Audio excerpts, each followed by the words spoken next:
मियां साहब, मेरे ख्याल से आपका उनके साथ राब्ते में रहना ज़रूरी नहीं है मौलाना साहब के साथ। यही मेरा सवाल था कि पूरे सिनेरियो को देखते हुए आपका तज्जिया क्या है, आपकी राय क्या? आप सीनियर सियासतदान हैं तो आपने बड़े अच्छे तरीके से जवाब दिया कि आप ये राय रखते हैं।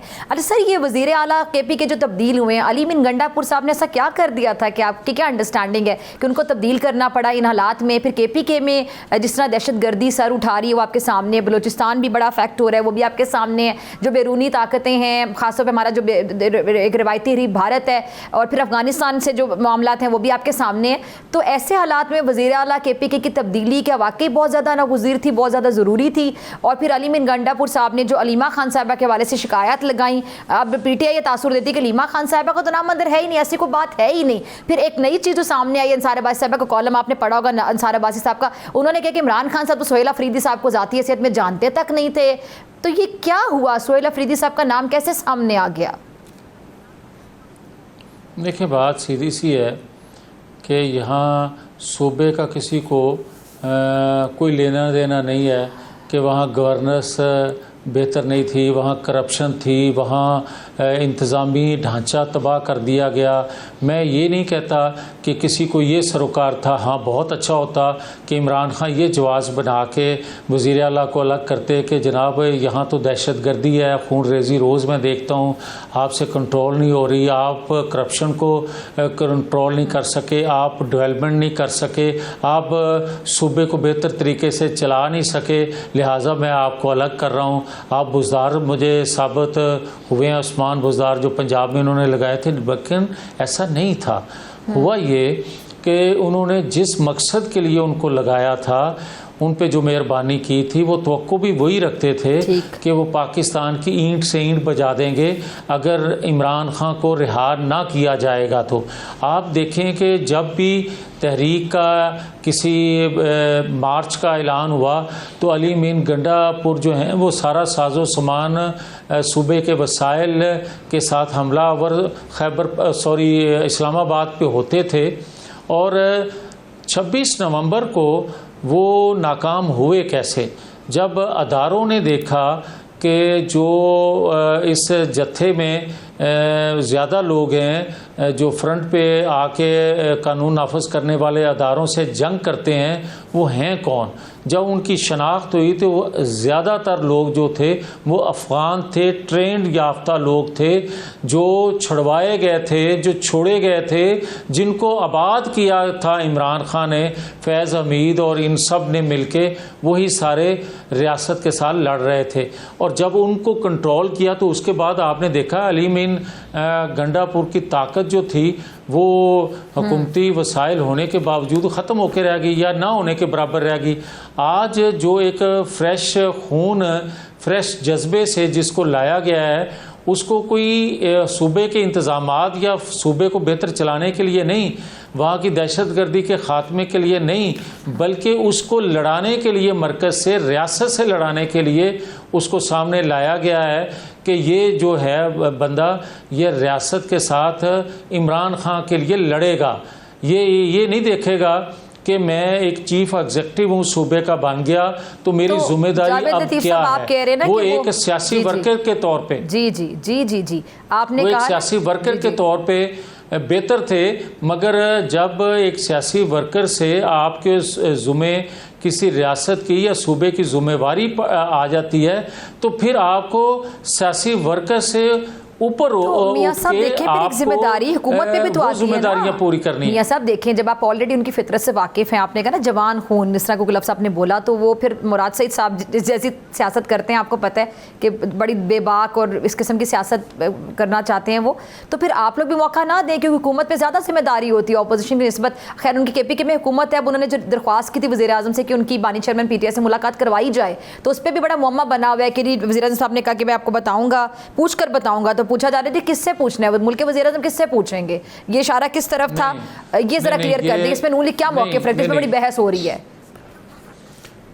नहीं, देखें, बात यह है कि बड़ी बदकिस्मती है कि झूठ इतना बोलते हैं, इतना बोलते हैं कि आप जैसे लोग भी सोचने पे मजबूर होते हैं कि ये सच ही ना हो कहीं। आपको याद होगा कि पनामा लीक्स जब आई और जो कुछ माहौल बनाया गया तो शहबाज शरीफ पे ये इल्ज़ाम इमरान खान ने लगा दिया कि मुझे इतने करोड़ की ऑफ़र की कि आप पनामा से पीछे हट जाओ, और आज तक वो केस लटका हुआ है, फेस नहीं कर रहे इमरान खान, तारीखों पे तारीखें लिए जा रहे हैं। साबित हो गया कि उसने झूठ बोला था, इसलिए फेस नहीं कर रहा।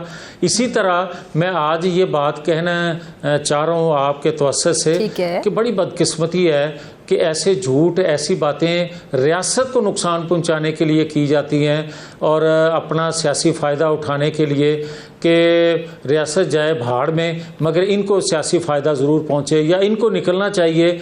अब देखें कि क्या इमरान खान ये भूल गए हैं कि हमारे तो जो फैमिलियाँ होती थी जेल में, उनको मुलाकात की इजाज़त नहीं होती थी। मैं नहीं कहता कि उसको जवाब बना के आप सेल अफरीदी को मुलाकात का मौका ना दें, मैं कहता हूँ उसको मिलना चाहिए, मौका भी मिलना चाहिए, बुलवाना भी चाहिए। मगर ये बात ठीक है, लेकिन मियाँ साहब देखें, जल्द हो जाए देर से उन्हें मुलाकात तो होगी, ये जारी बात है, उनका हक है। और वो एक बात तो कह रहे हैं ना कि वज़ीर KP के कह रहे हैं कि उन्होंने शिरकत से भी इनकार किया, जो एक इजलास हो रहा है वज़ीर आज़म की ज़ेर सदारत ये अफ़गान मुहाजिरों ज़रात के हवाले से, उन्होंने ये कह के इनकार किया कि चूँकि मैंडेट इमरान खान का है और उनसे मिले बगैर, उनसे गाइडलाइन लिए बगैर उनको नहीं लगता कि वो मीटिंग में शिरकत करेंगे।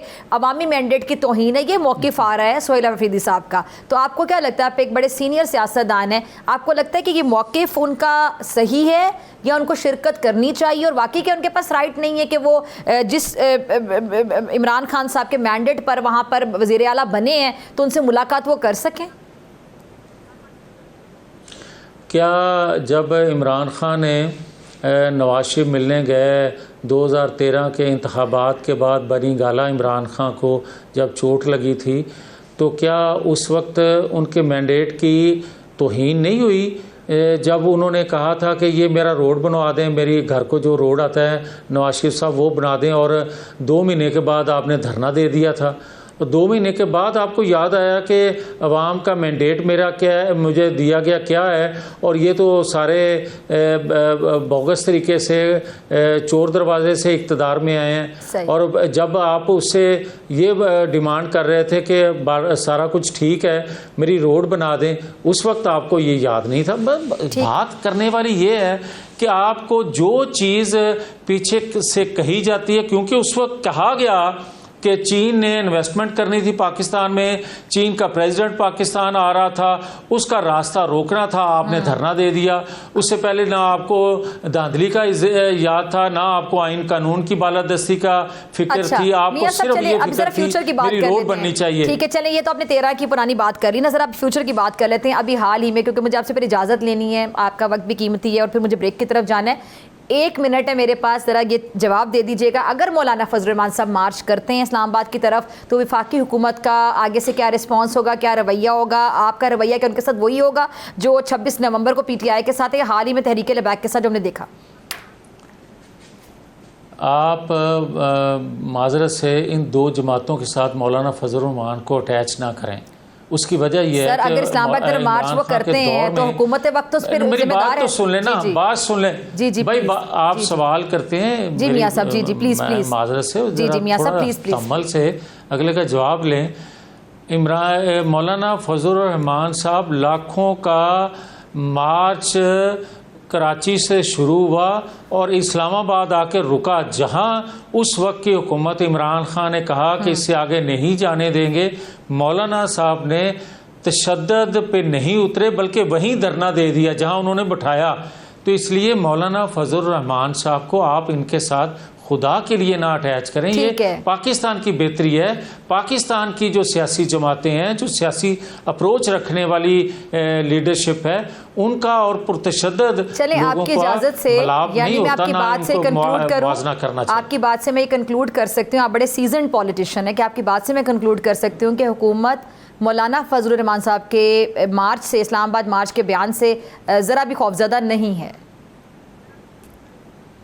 नहीं, खौफज़दा की बात नहीं मैं कर रहा, मैं ये कह रहा हूँ कि मौलाना फजल रहमान का माजी गवाह है कि वो पुरतशद्दुद मज़ारों पे या तशद्दुद नहीं करेंगे, मुझे यकीन है, यकीन से कह रहा हूँ। ठीक है, तो यानी हुकूमत फिर इसको इतना सीरियस नहीं लेगी, इसका मतलब है हुकूमत उसको ज़्यादा फ़िक्र होती है, उस हर हुकूमत को जो जत्थे लेके मसल्ला जत्थे लेके मरकज़ पे चढ़ाई करते हैं उनसे यकीनन ज़्यादा फ़िक्रमंद होती है, दुनिया में जग आसाई होती है उस रियासत की। मौलाना फजल रहमान एहतजाज करें या जलसे जुलूस करें, वो कभी इस तरह का तसव्वुर नहीं कर सकते इस तरह का काम करना। ठीक है।